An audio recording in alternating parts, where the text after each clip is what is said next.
Hey, literatas, tudo bem com vocês? Aqui é a Giza Vatsky. Faz muito tempo que eu não apareço por aqui, eu sei disso. Eu peço desculpas, né, por esse... Não sei nem se é relaxo, talvez, porque o último vídeo que apareceu aqui no canal foi o Memórias Póstumas e faz meio século, né? E não foi porque eu não li nada, é só que realmente eu não gravei os vídeos. E, enfim, né, gente? Seguimos, mas para compensar hoje eu trouxe de um livro... Vocês já devem ter visto aí um livro que inspirou o final de uma série, que esse final já é muito conturbado por muitos fãs. Eu particularmente não gosto do final dessa série. Esse livro, o personagem principal desse livro me lembrou muito dois protagonistas dessa série que foi inspirado, né, o final. O protagonista dessa série, ele é meio que os dois ao mesmo tempo. E é de um escritor extremamente renomado, né? Um escritor contemporâneo que ganhou um Nobel por um livro que tá aqui em casa. Eu só tô esperando, enfim, as coisas darem uma acalmada, talvez na série, ou realmente talvez demore ainda pra eu pegar pra ler esse livro. Mas vamos falar, né, como vocês viram aí no título, sobre O Amor dos Tempos do Cólera, do Gabriel Garcia Marques, um livro pós-Nobel dele, que já é, assim, não tem nada de fantasia, magia, nada assim que tá presente, né, nos 100 Anos de Solidão. Não temos isso aqui, temos uma história bem real, concreta, e que, assim, ele até coloca que foi baseado na história de amor dos seus pais. A primeiro momento, quando eu fiquei sabendo desse livro, sobre o enredo dele e afins, parecia muito que ia ser um negócio meio pastelão, assim, um romance bem açucarado, né? Porque, se você olhar de fora, é sobre um jovem, né, que depois ficou velho, mas enfim, que esperou 50 anos pra finalmente ficar com seu grande amor, vivendo várias coisas, passando por várias situações, dificuldades, um negócio até meio Grande Gatsby, né, que ele buscava enriquecer para poder ser digno da mocinha. Só que daí você vai lendo o livro e a gente percebe que não é bem assim, né? Na minha opinião, é uma história de amor extremamente ilusória e unilateral. Só que antes de falar do enredo do livro, comentar minha opinião, bem sincera, a série que eu comentei é How I Met Your Mother, né, que é a cópia de Friends, né, que muitos falam. Eu gosto muito das duas, mas enfim. E é uma série que o final do livro é igual ao final da série. Então, assim, se tu não assistiu nenhum ou não leu esse, tu acabou de tomar um big spoiler. Ou se tu viu um e não leu esse, ou se tu leu esse e viu um e quer assistir, big spoiler, é igual, tá? É assim, o mesmo final, tanto que o Ted Mosby, ele lê esse livro, né, em algum episódio de alguma temporada, eu não lembro. Vou ver se eu coloco aqui na hora da edição. Mas ele lê esse livro, né? E o Florentino Ariza, que é o protagonista aqui, ele, pra mim, ele é a mistura do Barney com o Ted Mosby. Se tu junta os dois, as duas características dos dois, tu vira isso daqui. Eu já vou me justificar.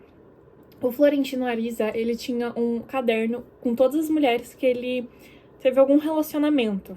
E assim, estamos falando de mais de 600 mulheres, que sim, isso é colocado no livro, tá, gente? Não tô inventando nada na minha cabeça. E o Barney, ele tem exatamente isso, não é um caderno, né? Ele tem vídeos e afins. E é igualzinho. Ele tem isso, né? E o Ted, ele espera, né, quase que 9 anos, assim, pela Robin, né? E depois, enfim, depois que a esposa falece, não é que ele fica esperando por ela. Eita, acabei de soltar um spoiler, né? Foi mal, gente. Mas ele acaba ficando com ela no final, né? Então, assim, os dois... O Florentino Ariza é a mistura dos dois. E pra mim, a parte mais irritante dos dois que tá num personagem só. Eu detestei o protagonista e eu acho que esse sentimento que eu sinto, né, vou ser bem sincera, ainda estou digerindo por esse protagonista, me causa uma vontade de não querer pegar esse livro pra reler. E chegou, acho que, assim, passado um pouco a metade, que eu tava muito sacuda desse livro de verdade, porque Você tava lendo, você vai lendo assim, você vai ficando assim, meu Deus do céu, por que que ele tá fazendo isso com ele? Como que isso tá acontecendo? Sabe por quê, amigo? Por quê? Só segue a tua vida. Tá, gente, esse vídeo vai ser bem desabafo, tá? Porque esse livro me incomodou em diversas partes. Mas vamos começar do início, né? O livro não começa assim, ele começa do absoluto nada. A gente descobre de um senhor que acabou de se tornar senhor, né? Considerando os tempos atuais, que cometeu suicídio. E esse senhor morava na casa de um médico super importante, o doutor Juvenal Urbino, né? Não foi ele que se suicidou, mas sim o Jeremia, que era um fotógrafo refugiado das Antilhas, e ele tinha recém completado seu... Ele não tinha feito 60... Isso, ele tinha feito 60 anos. E aí a gente descobre, né, o doutor acha uma carta dele, daí ele vai até uma moça, né, a amante dele, e aí ele acaba descobrindo, né, que essa pessoa tinha esse caso com essa amante, ele tinha tomado... Ele acabou se suicidando, eu acho que ele tomou arsênio, alguma coisa assim. Por quê? Porque ele não queria não queria ser velho. Ele era bem companheiro do Juvenal Urbino, foi no dia de Pentecostes que tudo isso aconteceu, então o doutor acordou pra ir à missa de Pentecostes, daí ele foi no quarto do amigo e viu que ele tava, né, enfim, falecido, daí como ele era médico, ele viu, daí ele foi atrás da moça pensando que era algum suicídio por amor, porque isso era muito comum na época dele. E aí a gente descobre que não, que esse fotógrafo realmente ele se suicidou pela questão da velhice.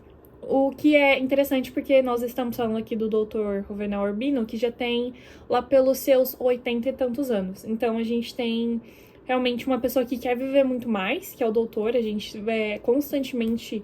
O Gabriel Garcia Marques faz isso de forma bem inteligente, tanto que na primeira metade do livro eu tava muito empolgada com o livro, porque eu tava achando, assim, muito bem construídas as coisas, né?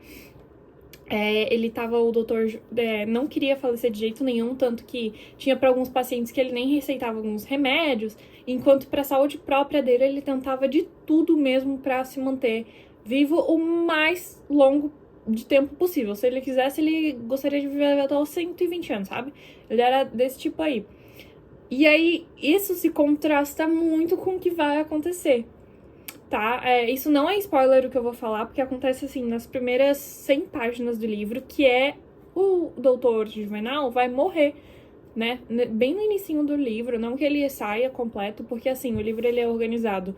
Nós temos essa apresentação bem rápida de personagens, tanto que o Florentino Ariza aparece no final do segundo capítulo, eu acho que os capítulos são grandes, né?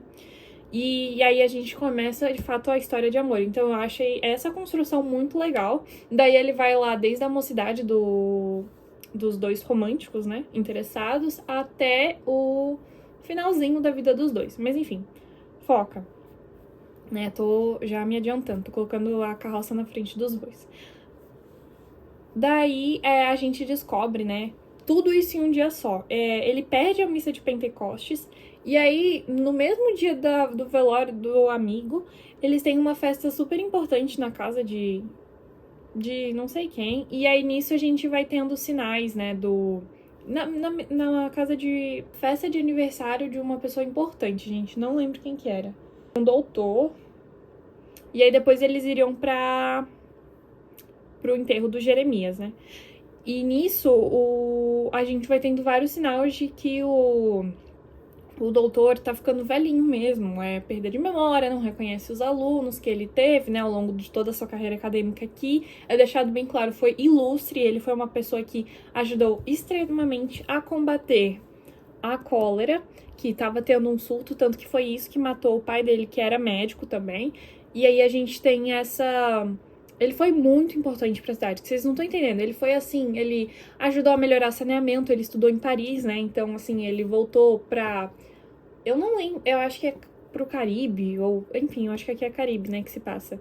E aí ele voltou com várias ideias, assim, realmente mais modernas, né? E ele ajudou a modernizar um pouco a cidade que estava em período de guerra civil.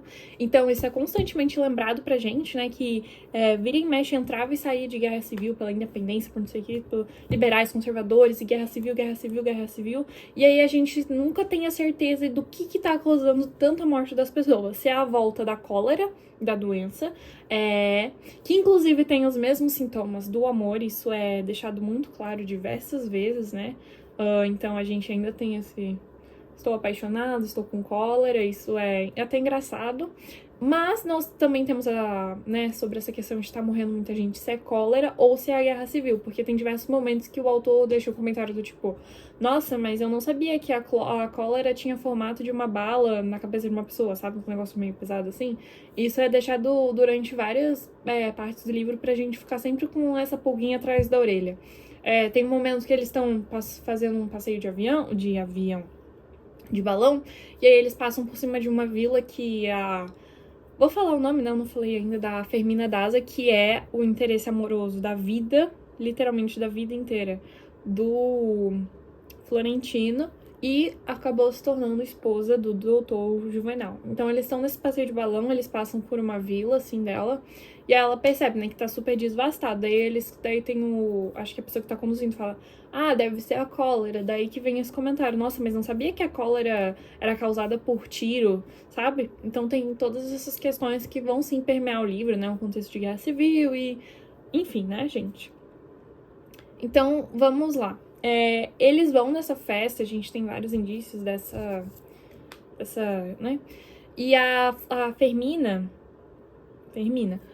ela gostava muito de animais desde a infância dela até, enfim, e ela insiste assim, ela pede cães e o doutor nunca deixa, assim, ela ter nenhum bicho, até que ela arruma um louro, né? E aí o doutor, assim, se apaixona por ele porque ele ensina ele a falar, o bicho fala francês, latim, enfim, o louro.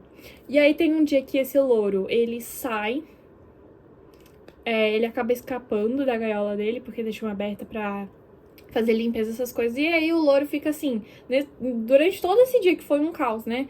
A morte do amigo, que era super parceirão dele do xadrez, daí ele perde a missa de Pentecostes, daí ele vai, e tudo isso o louro tá desaparecido. Daí o louro aparece um pouquinho antes do doutor Juvenal Urbino ter ido pro enterro e pro enterro do Jeremias. E aí o louro tá numa árvore. Daí o doutor Juvenal, ele pega uma escada e aí começa a chamar o louro. Não é que o doutor, ele cai da escada e falece desse jeito? E é muito irônico o jeito que ele falece, tanto porque ele não gostava de animais e o único animal que ele gostava, que era o louro, causou a própria morte, né, dele, quanto pelo fato dele ser uma figura super importante, porque o cara, ele era, assim, super respeitado, ele era... A família dele, né, os Urbino, eram the biggest de todos, assim, ali de onde eles moravam, sabe? Então ele falecer justamente pela questão dele ter caído de uma escada, assim, é o tipo de humor que a gente encontra nesse livro que você fica olhando, assim, né? Muito perplexo, né? E antes disso acontecer, a gente tem mais ou menos uma noção de como que é a relação de casados do doutor com a Fermina. E é uma relação, assim, bem sabe, pensa em dois idosinhos casados que estão juntos há muito tempo, assim, proporcionalmente eles estão mais juntos do que separados. É mais ou menos essa é a relação dos dois, não no sentido do muito amor transbordando, mas vivemos por muita coisa e a gente aprendeu a viver junto, conviver e trocar ideias, por mais que não seja um amor, sabe, de Hollywood, assim, eles não vivem esse tipo de amor, mas é um amor que foi, sim, frutificado, tiveram filhos, eles acabaram se entendendo mesmo depois deles terem ido morar na casa própria e não mais com a mãe dele e as irmãs, mas, enfim... e aí a gente tem esse entendimento dos dois, e é bem assim... onde tá meu óculos? Onde tá minha pantufa? Tem uma briga que eles têm super séria em relação ao sabonete, que é um momento, assim, bem engraçado no livro, bem... E aí a gente percebe como que é a relação dos dois, né? É uma relação interessante, Eu acho que lembra muito avós que a gente tem, né? Os velhinhos, assim, que são casados há muito tempo. É essa vibe, sabe, dos dois. E eu acho que isso chega até a ficar, né? Daí você fica assim. E aí a gente tem que no final desse enterro tem uma pessoa, né, que até agora a gente não sabia. Surge a figura do Florentino Ariza, e bem assim, ele é o último convidado a sair depois do enterro, né, estão na casa consolando a viúva, e aí ele se declara pra ela, e aí... eu preciso ler isso aqui. Gente, eu achei cafoníssimo, tá? Se uma pessoa muito desrespeitoso tu fazer um negócio desse. Ó, Fermina, isso tudo depois ele ter esperado todo mundo embora do enterro, tudo isso, olha só o que ele fala. Fermina disse: esperei essa ocasião durante mais de meio século para lhe repetir uma vez mais o juramento de minha fidelidade eterna e meu amor para sempre. Eu acho que ela deve ter ficado assim, meu Deus, quem que é esse maluco? Porque ela encontrava ele publicamente, mas depois de todo o lance da juventude, deles terem tido um amor juvenil e ele ter sido rompido, ela superou ele, sabe? Foi já ótimo, foi um namoro da adolescência e a gente passou por essa fase. Então, eu imagino que deve ter sido muito engraçado pra ela. E meio assustador também, né? E ela ficou... A gente descobre bem pro final do livro que ela ficou muito brava com isso. Porque, gente, é um desrespeito à morte. O Florentino diz que ele só poderia ser feliz, assim... Não, ele não falou com essas palavras, mas assim... Com a morte do doutor, porque... Com a morte do doutor, meio que o caminho dele estaria livre, né? O que é um horror, gente, um horror. Então ele meio que fica feliz ele fica meio... né, com a notícia da morte, e aí a gente descobre esse tipo de coisa, e aí ele lá e profana o túmulo quase, né, do doutor, porque ele chega e se declara pra viúva que é viúva há menos de um dia. E aí tu fala um negócio desse. Mas enfim, né. Fermina Daza teria julgado diante de um louco, caso não tivesse motivos para pensar que Florentino Ariza estava naquele instante inspirado pela graça do Espírito Santo. Seu impulso imediato foi maldizê-lo pela profanação da casa quando ainda estava quente no túmulo o cadáver de seu esposo, mas foi contida pela dignidade da raiva. Vá embora, lhe disse, e não se deixe ver nunca mais nos anos que ainda lhe restarem de vida. Abriu de novo por completo a porta da rua que tinha começado a fechar e concluiu: que espero sejam poucos. Quando ouviu que se apagavam os passos na rua solitária, fechou a porta bem devagar, com a tranca e os ferrolhos, e encarou sozinha seu destino. Nunca até este momento tinha tido a plena consciência do peso e do tamanho do drama que ela própria desencadeara quando tinha apenas 18 anos, e que havia de persegui-la até a morte. Chorou pela primeira vez desde a tarde do desastre, sem testemunhas, que era seu único jeito de chorar. Chorou pela morte do marido, por sua solidão e sua raiva. E quando entrou no quarto vazio, chorou por si mesma, porque muitas poucas vezes tinha dormido sozinha nessa cama desde que o deixara de ser virgem. Tudo que era do esposo lhe atiçava o pranto. Tá. A gente tem, né, E aí a última frase, o último período do livro, desse primeiro capítulo é o seguinte: só então descobriu que havia dormido muito sem morrer, soluçando no sono, e enquanto dormia soluçando, pensava mais em Florentino Ariza do que no marido morto. A gente tem o tempo que eles ficaram afastados. Ele fala isso, e ai, nossa, 50 e tantos anos. A última frase do livro, cafoníssima, gente.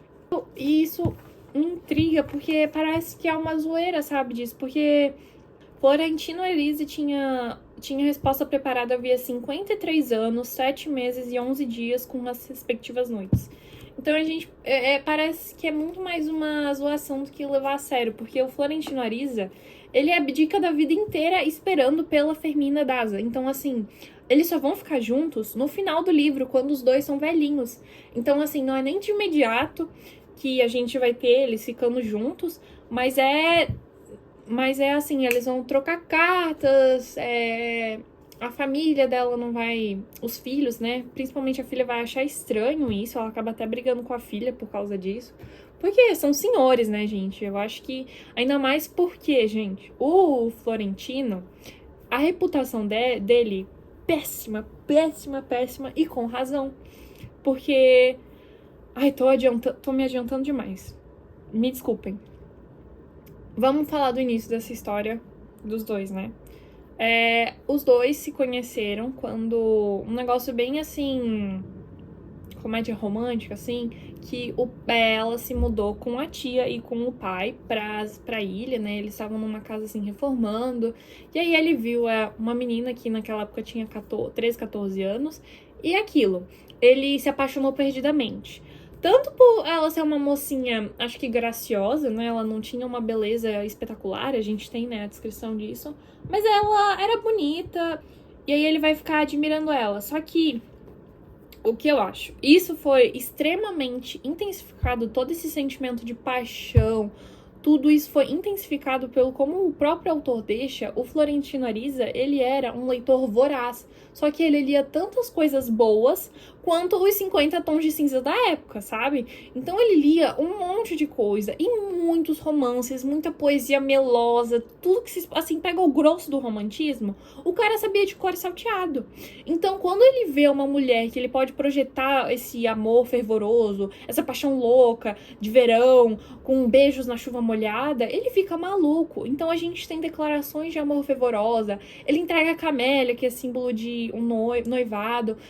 E aí a Fermina, ela vai começando a ceder, sabe? Ela vai começando a ceder, porque é primeiro amor, ele vai lá, faz serenata pra ela. E em todo esse período, né, esses 53 anos, né, que a gente fica sabendo, eles têm uma conversa pessoal, gente, uma vez antes dessa declaração que ele fez no enterro do marido dela.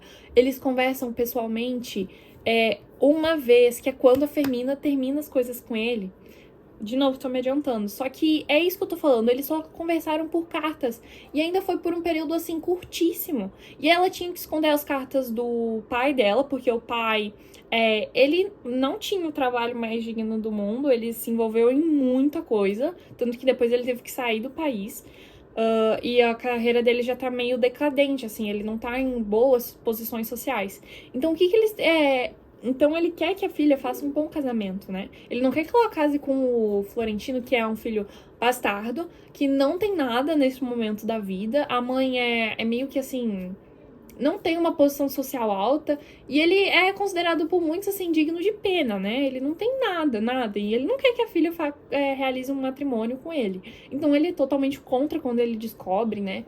E ele descobre de um jeito até meio cômico, e ele sai do país. Só que o Florentino, ele viaja, vai pra casa de uns parentes. Só que o Florentino, nessa época, ele era telegrafista. Então, ele consegue manter contato com a Fermina durante todo esse tempo, fazendo juras de amor, falando que tá indo atrás de dinheiro. Tanto que a lenda do barco San Juan, San Juan, né? São José, alguma coisa assim, de um barco que no período pré-colonial tinha vindo e tinha se perdido com muito dinheiro, muito ouro, e enfim, nas ilhas do Caribe. E aí ele vai, tenta achar, óbvio que não dá em nada, né? Qual que era o nome do... Então, você, isso. E o negócio não vai pra frente, mas durante todo esse período que ela fica afastada, né? O pai acha que ela supera ele, né? Que ela tá pronta pra voltar. Só que eles mantiveram contato e prometeram durante as cartas que... ela ficou uns 2 anos fora, ficou bastante tempo, né? Virou mocinha já, realmente amadureceu muito, viveu várias experiências com as primas, né? As primas meio assim, né? Mas enfim... Daí, nisso dela tá voltando eles prometem casamento, assim que eles conseguirem se ver, eles vão fugir, vão casar, enfim. Só que daí ela já volta, né, como proprietária, assim, como senhora da casa. E aí ela vai no mercadão, assim, fazer compras, ficar maravilhada, porque ela que vai mandando as coisas, compra isso, compra aquilo, até que ela encontra ele. Na verdade, ele vê ela pela segunda vez em não sei quanto tempo, que ela não tá mais com a tia, porque, enfim... E aí, nisso, dele ver ela acaba as coisas com ele. E esse é o momento que você fica assim, gente, mas... E os... Uma comoção a pregou no lugar em que estava, as suas costas tão perto de sua orelha que só ela pôde escutá-la. No tumulto tinha ouvido a voz. Este não é um lugar para uma deusa coroada. Voltou a cabeça e viu a 2 palmos de seus olhos os outros olhos glaciais, o rosto lívidos, os lábios petrificados de medo, tal como os vira no tumulto da missa no galo, que ele foi só pela primeira vez em que ele estivera tão perto dela. Eles, 2 vezes que eles estiveram assim, e na missa do galo nem era tão perto assim. Eles ficaram, assim, um flerte meio tímido, sabe?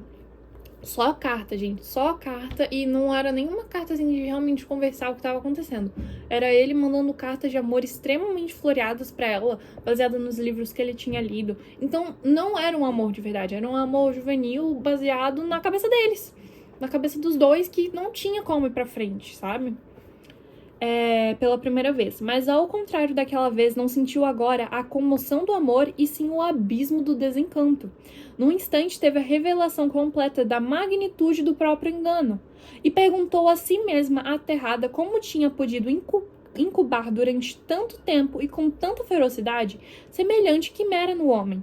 Mal conseguiu pensar. Deus meu, pobre homem! Florentino Ariza sorriu, procurou dizer alguma coisa. Procurou acompanhá-la, mas ela o apagou de sua vida com um gesto da mão. Não, por favor, disse, esqueça. Daí, naquela tarde, enquanto o pai dormia, mandou-lhe por Gala Plácida, que era a pessoa que trabalhava na casa, uma carta de 2 linhas. Ele mandava cartas assim, gente, que dava pra escrever forrar uma biblioteca. Hoje, ao vê-lo, descobri que só nos unia uma ilusão. E é verdade, gente. E é verdade. Daí nisso ele fica assim, arrasado. Tanto que ele tenta sair, né? Mas a viagem de barco que ele tenta fazer dá errado. Ele ganha um emprego do tio numa companhia fluvial, daí ele vai subindo, ele vai procurando melhorar de vida pra poder ser digno dela. E aí nisso, ele sai, na verdade, não por causa disso, né? Ele sai quando descobre do casamento marcado dela, da Fermina, com o Florentino. E aí, a gente tem meio que ele afastado dela durante esses 50 anos e vivendo diversas aventuras amorosas. Mas assim, diversas mesmo, né? Com mais de 600 mulheres, que é o que a gente fica sabendo. E aí tu olha assim... E ele, a primeiro momento, até tentou manter, assim... manter-se só pra ela, né? Mas se fosse uma grande ilusão. Não consegue, tá? Ele tem uma péssima índole na cidade inteira, justamente porque ele fica com várias mulheres, né? Várias mulheres mesmo. E aí a gente vai ficando sabendo disso, né? E tanto que no final da vida dele, a gente descobre que ele fala pra ela, ai, gente, que ele era virgem, né? Ele esperou esses 50 e tantos anos por ela, e ele era virgem, daí você fica olhando assim, você lê aquilo, você fica, ai, meu Deus do céu, não é possível, né? Não é possível. E aí, é basicamente esse o grosso do livro, pessoal. Eu gostei do livro? Não sei. É um livro muito bom, porque não é uma história de amor reta, né? É uma história de amor meio torta, assim. E aí a gente vê que, pra mim, o amor do Florentino era muito mais uma ilusão. E ele colocou todo o afeto dele numa pessoa só. Uma pessoa que é muito mais legal quando tu tem uma barreira impedindo, sabe? A coisa se torna muito mais emocionante, muito mais, assim, uhul! Então, quando ele projeta esse amor que desde o início era proibido, né? Tanto pelo pai, quanto depois pela questão do casamento. E é óbvio que isso vai se tornar muito mais emocionante, né? E eles ficaram 50 e tantos anos sem falar. Eles, assim, trocavam olhares só, e eram olhares insignificantes, pra parte dela, pelo menos, né? Ela fala que ele era uma sombra. Ele não tinha uma presença social. Ele iria passar pelo mundo como se fosse uma sombra mesmo, que não fez nada de importante durante a vida toda. Ele viveu esperando por ela, enquanto se divertia com outras mulheres. E, gente, isso não é amor. Não é amor isso, não é amor. Você fingir que tá com outra mulher e fazer juras de amores eternos, mas enquanto isso tá dormindo com outras pessoas e usando delas pra satisfazer o próprio prazer carnal. Isso não é amor, isso é só uma grande ilusão que ele construiu na cabeça dele para poder tentar se encaixar naqueles romances que ele leu durante a vida inteira, para poder se projetar num 50 tons de cinza da época.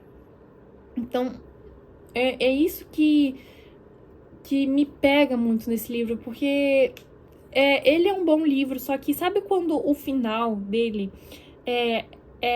acaba tirando da tua experiência muita coisa. E os dois terem ficado juntos, pra mim, foi...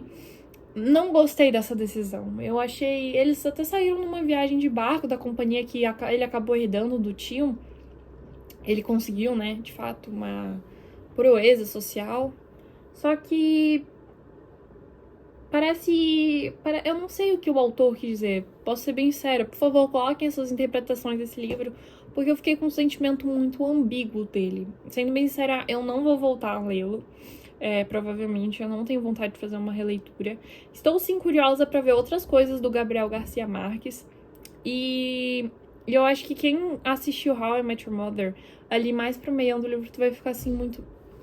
Eu já vi isso aqui antes, né? Ainda mais se tu leu esse, ou vai ver a série, porque é muito igual, gente. Inclusive, quem é fã de How I Met Your Mother provavelmente vai gostar do livro, tá? Porque é uma estrutura, a narrativa não é parecida, mas a gente tem muitas coisas semelhantes, sabe? Então, me lembrou muito, assim, diversos momentos, de verdade. Muito, muito, muito, muito. E, gente, é um livro que eu não sei se eu recomendo. Vou ser bem sincera. É uma nota 7. Porque tiveram momentos que eu fiquei bem desconfortável lendo e não me agradaram muita coisa, assim, não. Ainda mais esse final. O final me quebrou demais, de verdade. Eu não gostei dos dois terem ficado juntos. Foi o final cafona, né? E eles, assim... Ai, sei lá. Mas, enfim, gente. Eu lerei, sim, mais coisas do autor. Fiquei curiosa. Mas voltei ao canal. Vamos ver quanto tempo, né? Se eu posto mais vídeos. Ou não, se eu fico por aqui mesmo. Mas enfim, gente. Um super beijo. Fiquem com Deus. Até a próxima.